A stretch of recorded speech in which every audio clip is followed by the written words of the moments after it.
This is a mead recipe that I've done a couple of times. I'm not the biggest fan of it, but I'm also not the biggest fan of wine. And you may be wondering why I would make a wine then. Hobbies. So anyways, this one, we're doing this is called like a Cara Navel Orange. It's actually more like orange colored inside, like the meat of the fruit is like actually orange, not yellow, which is kind of weird that the inside of an orange is usually like yellow. But it's like a deeper orange. It's not quite a blood orange, but I couldn't find those at the grocery store. One of these, beat the crap out, well, sanitize the outside, and then you want to beat up the skin and kind of, like beat all the juices out of it, break down all the fibers and crap in there. 1 stick of cinnamon. Some say 1 clove. I prefer 2. You can do 3 and do whatever you want. A handful of raisins. No, I'm honestly small handful. 1/4 cup. Dial them back. You don't want them to overpower everything. You do what you want. I'm gonna do what I want. So this honey I got, pretty good stuff. Really flavorful. I got the whole thing for I think like $60 something. And then your spring water. This yeast nutrient, I don't know if it really does anything, but well. And then we got our sanitizer. Crucial step. So this is the yeast I'm using. Wow, I thought it was a champagne yeast. I guess not. Oh well. This should give it a decent alcohol content. I don't know. I don't think that really matters. But yeah, so warm water, dash of honey in there, mixed up. And then you dump this in and you let the yeast kind of come to life.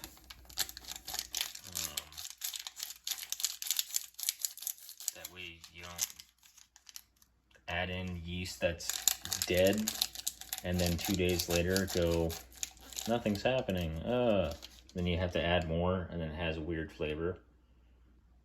That's happened. Like, to me, it sucks. You feel like an idiot. So you can easily avoid that. I always throw a towel over this, keep it in a dark area. There's no science to that. But yeah, so we'll give this 5 minutes and see if anything's happening. All right, so there's supposed to be 3 to 3.5 pounds of honey, but that's the most inconvenient way you could measure an ingredient.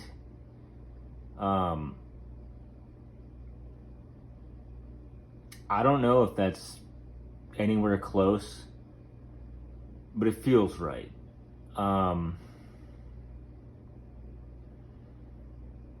And also by just simply ripping off other people's videos in like a gallon jug, this seems to be about right. But we're just winging it here. I don't know. Maybe you have a kitchen scale and measure thing in pounds. But I don't. I think it'll be fine.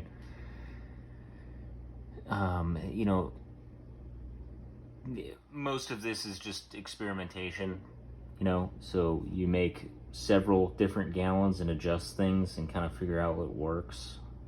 So that's how I operate. 1 small handful of raisins. Don't want to scuff the outside. Oh, nice, 1 missed. Oh, 2 missed. All right.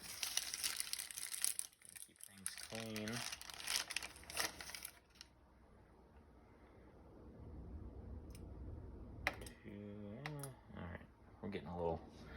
Getting a little crazy with the raisins. I'm doing 3 cloves because, you know, whatever. Oh no, those are expensive. All right, this could ruin the batch. Whatever. 1 cinnamon stick. These smell awesome. The fancy orange, cut up into thin-ish slices, just enough to get through the top of the jug. Now we're gonna beat them up a little bit. All right, that's them beat up. I'm mainly trying to mess with the skin, break that down. There's a lot of stuff in there. I heard from the internet that there's like most of the nutrients are in the skin. It's probably not true, but yeah, so I'm gonna add these in and add the juices as well. So everything's been added, but 2 things. The yeast nutrient and the yeast itself. Let's see what the hell's going on.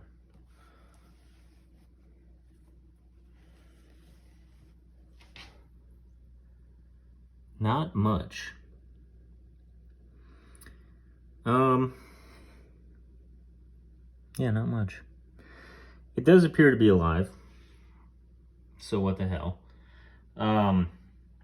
This yeast packet I had opened and used half in a previous recipe. And this half sat in the fridge taped up, so that might be kind of why it's like, eh. We're just gonna go for it. Let's see. That's incredibly distorted because somebody microwaved this. It's a little over a cup. There should be room in the top. But really quick, the reason why I didn't add these 2 things is, well, I'll add the yeast nutrient. I don't know how much to add, so whatever. When you shake this up, it takes a lot to get the honey and everything like mixed up. And you know, you're also kind of trying to like thoroughly saturate everything. You don't want to beat up the yeast, especially this yeast because it's kind of weak. Add the yeast in last and then kind of gently slosh it around, but you know, you're really gonna have to like slam on this thing to get this honey moving. Also, you want everything to kind of be lukewarm. You don't want it to be cold.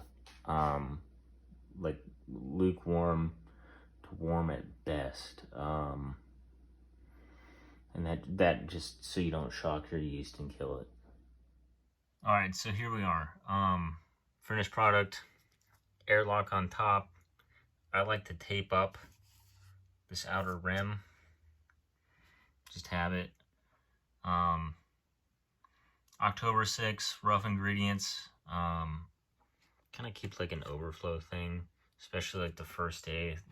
This will kind of like bubble up, and you know, it could bubble through, and then it's just a mess. This one did it, which is crazy because I don't think I added nearly enough honey. We'll see how that one turns out.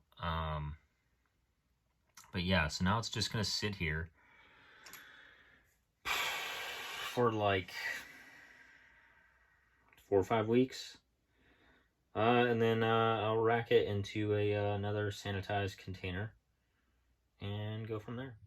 So the best thing you can do with your meads, especially in the first week, is just kind of monitor things. Just once a day, go in there, look at it. If day 1, it's gonna be slow, but day 2, if you're not getting any sort of focus, little bubbles, see all that? That's bad. You know, see it won't be in the first day, but in the 2nd to 3rd days, it'll really pick up, and you know, you'll have some action. And then after about a week or so, you'll slow down to what we got over here, which you still see movement. It's just a little bit slower. Then also on your airlock, you're going to see that there's pressure because all of the water is over here. If it's evened up, that generally means that you're not getting you're not getting any pressure. Now what you could do is you could if it's been like 4 weeks or something like that, or maybe like 3.5, like it's been a couple weeks and it's really slowed down, you just pick it up and just slosh everything around a little bit. Nothing wrong with that. But the second best part of making mead is just watching it do this exactly.